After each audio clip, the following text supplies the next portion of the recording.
Hello, detective news. അതേലോ. ഞാൻ മഹാരാഷ്ട്രയിന്നാ പറയുന്നേ. ഓക്കെ. നിങ്ങൾ ആ ഒരു രാഹുൽ മാങ്കൂട്ടത്തിനെ കുറിച്ച് ഹൈക്കമാൻഡിന് ഒരു ലെറ്റർ കൊടുത്ത് ഒത്തിരി അപ്രീഷിയേറ്റ് ചെയ്യുന്ന ഞാൻ അതില്.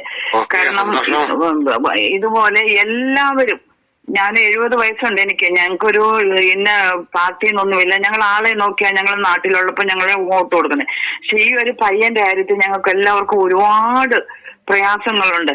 അതിന് എന്നും ഞങ്ങൾ പ്രാർത്ഥിക്കുന്നുണ്ട്. ദൈവത്തോട് കണ്ണീരൊഴുക്കി പ്രാർത്ഥിക്കേണ്ട ആ കൊച്ചു ഒരു ആരെ തെറ്റ് ചെയ്യാത്തത് സർ?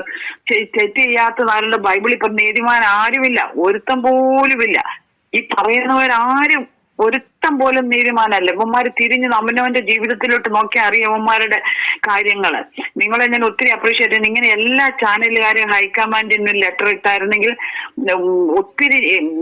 ഒത്തിരി ഉപകാരമായിരുന്നു. ആ പയ്യനെ തിരിച്ചെടുത്തിട്ട് ചെയ്യേണ്ടത് എന്നാന്ന് വെച്ച് കഴിഞ്ഞാൽ അവരുടെ കമന്റ് ബോക്സിലേക്ക് വരുന്ന കമന്റ് കാണുമ്പോൾ അവർക്ക് എന്തുകൊണ്ട് അവർ ചെയ്യുന്നില്ലെന്ന് ഞാൻ ചോദിക്കുന്നത്. എല്ലാരും ഇരുന്ന് വളരെയധികം സംസാരിക്കുന്നുണ്ട്, പക്ഷെ അത് അവനവന്റെ ഭാഗത്ത് ചെയ്ത് കാണിക്കണ്ടേ? അതെ, എല്ലാരും കൂടെ ഇതിന് തീർച്ചയായിട്ടും ഒരു പരിഹാരം ഉണ്ടാക്കും. കാരണം ആ ഒരു പയ്യൻ കേരളത്തിന്റെ ഒരു ഭാവിയിൽ ഒരു നല്ല ഒരു കേരളത്തിന് മുതൽക്കൂട്ടായ ഒരു പയ്യനാ. ആ പയ്യനെ ഇല്ലായ്മ ചെയ്യാൻ ഇവന്മാരെല്ലാം കൂടി ഒരുത്തന് പോലും ഗുണം പിടിക്കത്തില്ല. ഈ പിണറായി വിജയനും അവന്റെ കുടുംബവും നശിച്ചു പോകും. ഇത് സത്യത്തിൽ ഇത്രയും ഗതികെട്ട ഒരു ഭരണകൂടം കേരളത്തിൽ പറഞ്ഞു പോലും കേട്ടിട്ടില്ല. എന്തുമാത്രം കള്ളത്തരത്തിലും കൗശലത്തിലും കൂടെ നിൽക്കുന്ന ഒരുത്തന്നെ പിണറായി. അവൻ ഇങ്ങനത്തെ വേല ചെയ്താല് എന്തുവാ പറയേണ്ടത് അതിനൊന്നും നമുക്ക് മനസ്സിലാവുന്നില്ല. നിങ്ങളെ ഞാൻ ഒത്തിരി അപ്രീഷിയേറ്റ് ചെയ്യുന്നു. കാരണം ഇതുപോലെ ഒത്തിരി സപ്പോർട്ട് ചെയ്യുന്ന ചാനലുണ്ട് യൂട്യൂബ്. ഈ രാഹുൽ മാങ്കൂട്ടത്തിന്റെ പ്രോബ്ലം വന്ന് പിന്നെ ഈ ചാനൽ ഇപ്പൊ ഞങ്ങൾ യൂട്യൂബൊക്കെ കാണാൻ തുടങ്ങിയത്.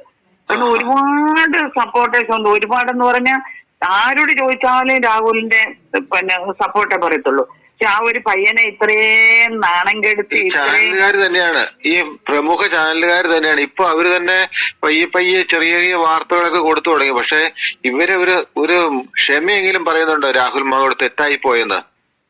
ഇത് തെറ്റ് ചെയ്യാത്ത ശരിയാ, രാഹുൽ മാട്ടും തീർച്ചയായിട്ടും അവനൊരു അവിവാഹിതന, അവൻ ചെയ്തു കാണും.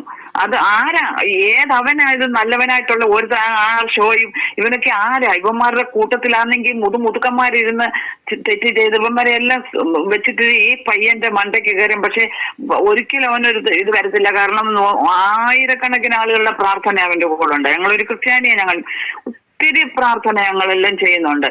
പള്ളിയിലൊക്കെ പോകുമ്പോ സത്യത്തിൽ അവന്റെ കാര്യം ഓർക്കുമ്പോ കണ്ണു നിറഞ്ഞു പോകുക. രാഹുൽ മാങ്കൂട്ടത്തിന് ഇവര് നേരത്തെ തന്നെ ഇത് പ്രീ പ്ലാനഡ് പദ്ധതിയായിരുന്നു. 3-4 വർഷം മുമ്പ് തന്നെ ഈ വ്യക്തി വളർന്നു വരുവാന്ന് ഇവർ അറിഞ്ഞുകൊണ്ട് തന്നെ കരുതി കൂട്ടി അവസരങ്ങൾ നഷ്ടപ്പെടുത്താനായിട്ടുള്ള ശ്രമങ്ങളിലേക്ക് ഇവര് കടന്നായിരുന്നു. ഞങ്ങളൊക്കെ ആണെങ്കിൽ ഞങ്ങൾ യൂട്യൂബ് ഒന്നും അങ്ങനെ ഉപയോഗിക്കാറില്ല. കാരണം ഈ പയ്യന്റെ ചാനൽ ഉണ്ടെങ്കിൽ സത്യമായിട്ട് ഞങ്ങൾ ഇതൊക്കെ മുഴുവനും കാണുമായിരുന്നു. കാരണം അവന്റെ ആ വർത്തമാനവും അറിവും അവൻ പറയുന്നതൊക്കെ എത്ര നല്ല വാക്കുകൾ, ഇവന്മാരോട്ടുള്ള ഈ വേണ്ടാത്ത വർത്താനം പറയുന്നവനല്ല, അവൻ ആവശ്യമുള്ളതാ പറയുന്നത് മുഴുവനും. അതുപോലെ തന്നെ ജിൻഡോ ജോൺ എത്ര മിടുമിടുക്കനായ ചെറുക്കനാ ജിൻഡോയെ. ഇവരെയൊക്കെ ഇങ്ങനെയുള്ളവരെയൊക്കെ കൊണ്ടിട്ട് രമേശ് ചെന്നിത്തല, ഞാൻ പറയുമായിരുന്നു VD സതീശനെ എനിക്ക് ഒത്തിരി ഇഷ്ടമായിരുന്നു.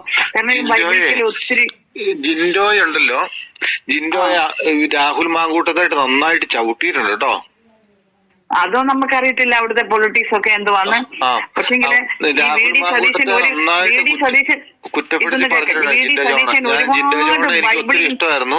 പക്ഷെ ജിൻഡോ ജോൺ ഈ രാഹുൽ മാങ്കൂട്ടത്തിന്റെ കഴിവുകള് മനസ്സിലാക്കിക്കൊണ്ട് രാഹുൽ മാങ്കൂട്ടത്തെ തലപൊക്കാന് ജിൻഡോ ജോൺ അവസാന സമയങ്ങളിൽ വന്നപ്പോഴത്തേക്കും ജിൻഡോ ജോൺ ശരിക്കും ഈ VD സതീശൻ കാണിച്ച പോലെ തന്നെ കാണിച്ചു.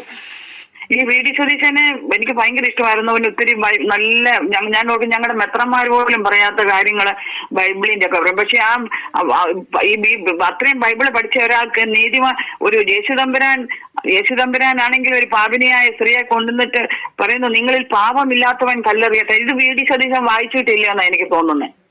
ഇതൊന്നും VD സതീശൻ, ബാക്കി എല്ലാ കാര്യത്തിനും VD സതീശൻ. എനിക്കിപ്പോ അയാളെ അങ്ങ് കെറുവായി, ഭയങ്കര വെറുപ്പായി അയാളെ. രമേശ് ചെന്നിത്തല എന്ന് പറയുന്ന ഒരു വിദ്വാന് വലിയ ഭാവനയെന്ന് പറഞ്ഞ് നടക്കുവോ. ഇവനെയൊക്കെ സത്യത്തിൽ കൊച്ചുപിള്ളാരെയൊക്കെ കയറ്റിക്കൊണ്ടുവന്ന കേരളത്തെ ഒരു നല്ല നിലയിലേക്ക് കൊണ്ടുപോകാൻ പറ്റും. കണ്ടില്ലയോ കേരളത്തിന്റെ ഒരു അവസ്ഥ? അതെ അതെ, എത്ര രമേശ് ചെന്നിത്തലയൊക്കെ ഉണ്ടല്ലോ ഈ നാടിന് വേണ്ടിയിട്ട് ഒരു കഴിവുള്ള ചെറുപ്പക്കാരെ തല പൊക്കി കൊണ്ടുവരാൻ സമ്മതിക്കുന്നില്ല. പുള്ളി സൈലന്റ് ആയിട്ട് നാളിതുവരെയായിട്ടും ഇത്രയൊക്കെ രാഹുൽ മാങ്കൂട്ടത്തെ ജനങ്ങൾ സപ്പോർട്ട് ചെയ്യുന്നുണ്ടെന്ന് അറിഞ്ഞിട്ട് വരെയുടെ യാതൊരു കമാതൊരു അക്ഷരം പോലും പറയുന്നില്ല. ഇയാൾ ഇതൊന്നും കേൾക്കുന്നില്ലോ എന്ന് ഓർക്കുന്നു. ഈ കമന്റുകളും അവന്റെ അനുയായികളൊന്നും ഇത് കേൾക്കുന്നില്ല. ആ റിനിന്ന് പറഞ്ഞ് വരുത്തി അവളെ മുഖം കാണുമ്പോ ഞാൻ അവിടെ കാനൽ ഓഫ് ചെയ്യും. ഇപ്പൊ എന്താ ഷനാസ് അവളെന്തോ ഷനവാസോ ഒന്നും പറഞ്ഞു വരുത്തി വരുന്നിരിക്കുന്നു.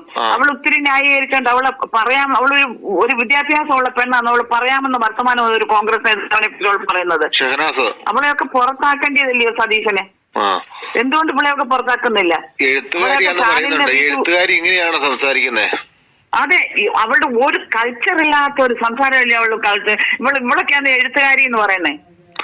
ഇവർക്കൊക്കെ നല്ല രീതിയിലുള്ള കിമ്പളമല്ല നല്ല രീതിയിലുള്ള കൈക്കൂലി കിട്ടിയ കാരണമാണ് ഇവരിങ്ങനെയൊക്കെ സംസാരിക്കുന്നത്. ഇവരെയൊക്കെ കോൺഗ്രസിൽ നിന്നൊക്കെ പുറത്താക്കണം. ഈ കോൺഗ്രസ്സുകാരെന്താ ഇവന് സപ്പോർട്ട് ചെയ്തെന്നറിയാമോ? അവരുടെ പേര് ഇങ്ങനെ ഒരു പ്രശ്നം വന്നെ രാഹുൽ മാങ്കട്ടത്തിനെ വെളിയിലാക്കിയെന്ന ഒരു പേര് കിട്ടണം അതിനുവേണ്ടി, അല്ലാതെ മറ്റൊന്നുമല്ല. അവര് കോൺഗ്രസ്സുകാർക്ക് വലിയ പേര് കിട്ടാൻ വേണ്ടി. പക്ഷെ അത് അങ്ങനെയല്ല. ഇവനെ സപ്പോർട്ട് ചെയ്തായിരുന്നു ഇവർക്ക് ഒരുപാട് പേര് കിട്ടിയേനെ.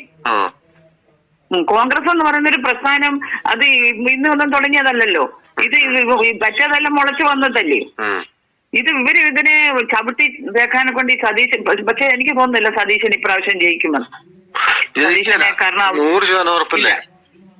കാരണം അവന്റെ ഈ പ്രവർത്തികൾ, ഈ പെണ്ണിന്റെ കൂടെ നിന്ന് കേക്ക് മുറിക്കുന്ന ഒരു ഓപ്പോസിറ്റ് പാർട്ടിയിലുള്ള ഇവനറിയാം എന്നും കെണി വെക്കുമെന്നറിയാം.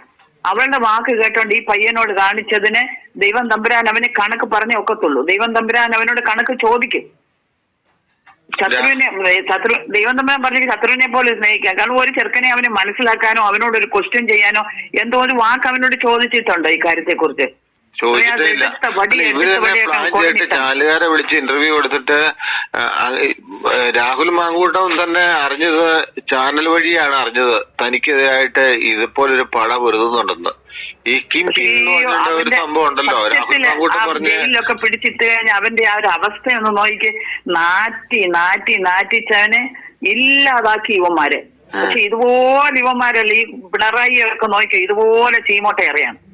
അതായത് ഈ ചാനലുകാരെല്ലാം കൂടിയിട്ട് നോക്കിക്കഴിഞ്ഞാൽ എല്ലാം നടക്കുന്ന മെയിൻ സ്ക്രീൻ ചാനലുകാരെല്ലാം എന്ത് പ്രതികരണം അവരൊക്കെ പ്രത്യേകിച്ച് അവരുടെ ഇവരെ കൊണ്ടൊക്കെ ഹൈക്കമാൻഡിന് എഴുത്തെഴുതണം. അതാണ് ഹൈക്കമാൻഡിന് എഴുത്തെഴുതണം. എല്ലാരും നിങ്ങൾ മുന്നോട്ട് വന്നതുപോലെ എല്ലാരും കാരണം കൂടുതലും രാഹുൽ മാങ്കൂട്ടത്തിന് ഈ രാജൻ ജോസഫ് എന്ന് പറയുന്ന ഒരു ഒരുത്തനുണ്ട്. അവനൊക്കെ ഉള്ള ഈ വേണ്ടാത്തരം സംസാരിക്കുന്നത്. ബാക്കി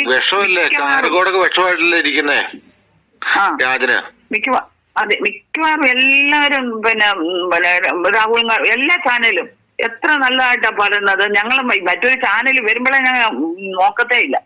അത്രയ്ക്ക് നിങ്ങളുടെ ചാനൽ ഇപ്പൊ ഞാൻ സബ്സ്ക്രൈബ് ചെയ്തോണ്ട് ഇപ്പൊ ഞാൻ എല്ലാം കണ്ടു. നിങ്ങൾ ചെയ്ത ഒത്തിരി അഭിമാനമായ ഒരു കാര്യമാണ്. ആ പയ്യന് വേണ്ടി സപ്പോർട്ട് ചെയ്ത് സംസാരിച്ച് ന്യൂസ് ഒക്കെ പറയുന്നുണ്ടെങ്കിലും അവരും ഇങ്ങനത്തെ പ്രവൃത്തിയൊക്കെ ചെയ്താലേ ഒക്കത്തുള്ളൂ. തീർച്ചയായിട്ടും. അതുപോലെ തന്നെ എല്ലാ ആൾക്കാരും, കേരളത്തിലുള്ള എല്ലാ ആൾക്കാരും ഇതുപോലെ തന്നെ കോൺഗ്രസിന്റെ ഉന്നതതല നേതൃത്വത്തിലേക്ക് ഇതുപോലെ തന്നെ മെയിൽ അയക്കണം. എനിക്ക് സത്യത്തിൽ ഈ രമേശ് ഇവരുടെയൊക്കെ ഫോൺ നമ്പർ ഒന്നും ഞങ്ങൾക്ക് നോക്കത്തില്ല, ഞങ്ങൾ ഡയറക്റ്റ് ഫോൺ വിളിച്ചേനെ. ഞാൻ അതില് നമ്മുടെ അന്ന് പരാതി അയച്ച അതിന്റെ അകത്ത് ഇട്ടിട്ടുണ്ട്, ഫോൺ നമ്പർ ഇട്ടിട്ടുണ്ട്. അതുപോലെ തന്നെ മെയിൽ ഐ ഡി അതിന്റെ അകത്ത് ഞാൻ പിൻ ചെയ്തിട്ടിട്ടുണ്ട്. അച്ഛാ, നമുക്ക് ലാംഗ്വേജിന്റെ പ്രശ്നം അല്ലെങ്കിൽ ഡയറക്റ്റ് ഞങ്ങൾ ഹൈക്കമാൻഡിന് കുറെ പേര് ഇവരൊന്നും വിളിച്ചെടുക്കത്തില്ല. ഈ രമേശ് ഫോൺ വിളിച്ചാലേ എടുക്കത്തില്ല. ഇവരാ അധികാരത്തിൽ ഇരുന്ന പിന്നെ നമ്പർ ഉണ്ടെന്ന് മാത്രമേ ഉള്ളൂ, ഇവരൊന്നും ഫോൺ എടുക്കത്തേ ഇല്ല. സത്യത്തിൽ ഇവരെല്ലാം എല്ലാം അങ്ങോട്ടും അങ്ങോട്ടും ഇത് അസൂയ ഇത് കുറിച്ച് നടക്കുന്നമാര്. ഈ പിണറായി വിജയനും അതുപോലെ തന്നെ ഈ വി ഡി സതീശനൊക്കെ ഒറ്റ നുകത്തേലാണ്. അതെ, അവന്റെ വീട്ടിൽ പോയി ഇത്രയും ശത്രുവിന്റെ അടുക്ക പോയി കാണാൻ കഴിക്കുന്നുണ്ട്, അവൻ ആഹാരം കഴിക്കുന്നുണ്ട്. അതാണ് ആ റിനി എന്ന് പറയുന്ന ഇവക്കൊക്കെ അപ്പനും അമ്മ ഇല്ലെന്നാ ഓർക്കുന്നേ. അപ്പനും അമ്മയില്ല. ഇവിടെ ഈ ഷഹനാസിന്റെ ഹസ്ബൻഡും ഒന്നും പിള്ളേരൊക്കെ ഉണ്ടെന്ന് പറയുന്നു. ഇവരൊന്നും ചോദിക്കാനും പറയാൻ ആളില്ല ഇവളുമാർക്കൊന്നും. ഷഹനാസിന് ഇല്ല, അതറിയത്തില്ലേ? ഷഹനാസ് ഇതുപോലെ തന്നെ കെട്ട് താലിയും പറിച്ച് നടക്കുന്ന സ്ത്രീയാ. ഓ അത് ശരി. ആ കണ്ടില്ലേ ചാനലിൽ വന്ന് വല്ലം വിളിച്ചിരിക്കുന്നത് കണ്ടില്ലേ, കാണുമ്പോ ഓഫ് ചെയ്യും.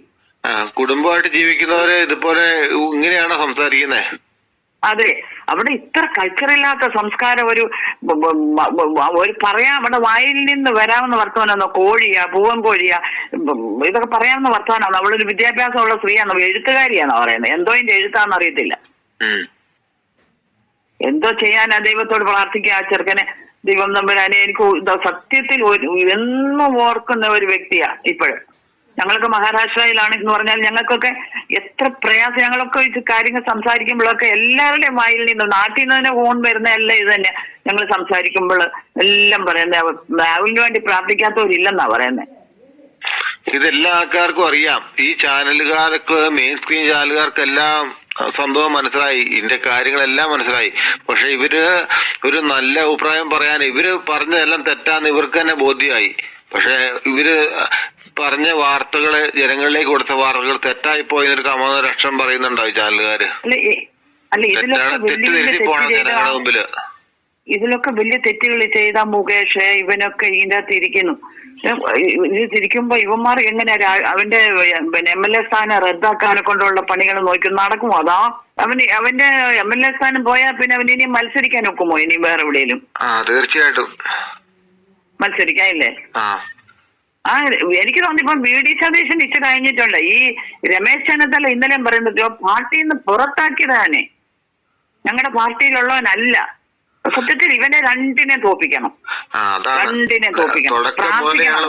രമേശ് ചെന്നിത്തലയും അതുപോലെ തന്നെ VD സതീശനുമാണ് ഇതിനു വേണ്ടിയിട്ട് ഏറ്റവും. ഇപ്പം ഈ VD സതീശൻ രമേശ് ചെന്നിത്തലയെക്കൊണ്ട് പിരിമുറുക്കുവാണ്, മനസ്സിലായ? പുള്ളി സൈലന്റ് ആയിട്ട് നിന്നിട്ട് അതാണ് അങ്ങനെയുള്ള കാര്യങ്ങളിലേക്ക് പോകുന്നത്. സത്യത്തിൽ ഇവന്മാർ ഈ ഇലക്ഷന് പിന്നെ ഇവന്മാർ രണ്ടുപേരുടെ അനുഭവിച്ചില്ലെങ്കിൽ നോക്കൂ, നമ്മൾ പറയുന്നത് നോക്കൂ, ഇവന്മാരെ തോപ്പിക്കാൻ പ്രാർത്ഥിക്കുന്നു. ഇവര് പിണറായിക്ക് അനുകൂലമാണ്, ഇവര് പിണറായിക്ക് അനുകൂലമായിട്ടാണ് നിലനിൽക്കുന്നത്. ജനങ്ങൾക്ക് മനസ്സിലാകാഞ്ഞിട്ടാ. ഞങ്ങളൊക്കെ പത്തനംതിട്ടക്കാരാ. അതെല്ലേ? ഞങ്ങൾ എന്നാലും ഈ സംഭവം അറിഞ്ഞ പിന്നെ ഞങ്ങൾക്ക് ഒരുപാട് വിഷമമുണ്ട്. ഒരു കൊച്ചു ചെറുക്കൻ, ഒരു അവിവാഹിതനായ ഒരു പുരുഷനെ ഇങ്ങനെ അങ്ങ് നാറ്റിക്കാമെന്ന്. ഇവനെയൊക്കെ കുടുംബത്തിൽ ഇല്ലയോ, ആണും പെണ്ണും എല്ലാം ഇല്ലയോ, എല്ലാം ഉണ്ടല്ലോ. അതെ അതെ, സഹോദരനും എന്നുണ്ട്. എന്നാലും ഇങ്ങനെ അങ്ങ് പച്ചക്കതുക്കിന്റെ ചാനലുകാരും ഒക്കെ അങ്ങ് പറഞ്ഞോളുക അവനെ നാറ്റിക്കാനെ കൊണ്ട് ചെയ്ത വേലകൾ. ഈ കഷ്ടം കഷ്ടം കഷ്ടം. കേരളത്തിലെ പൊളിറ്റിക്സ്, ഞങ്ങളുടെ മഹാരാഷ്ട്ര, ഞങ്ങൾ MP ഒക്കെ എത്ര നല്ലതാ.